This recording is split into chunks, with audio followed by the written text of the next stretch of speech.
Սուրբ Մարիամի մայիս ամսվա աղոթներ, աղոթք երրորդ, ով աստվածային մայր, որքան քաղցր է եւ կարող քո անունը, անիկա կբանհա երկինքը, կկոծե դժոխքը, կշղթայե սատանան ու մեր սիրտը կսկանչացնե, որքան խոչընդոտները ձերս պիտի մնայի, որքան անկումները պիտի զգուշանայի,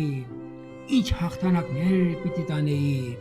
եթե քու եւ Հիսուսի սրբազան անուններուն միշտ դիմաց ըլլայի։ Այսուհետև բոլոր վտանգներուն մեջ քու անունդ պիտի կանչեմ, անպիտի ըլլա իմ ուժս եւ իմ մխիթարությունս կյանքիս բոլոր օրերուն մեջ եւ մահվանս ժամուն ամեն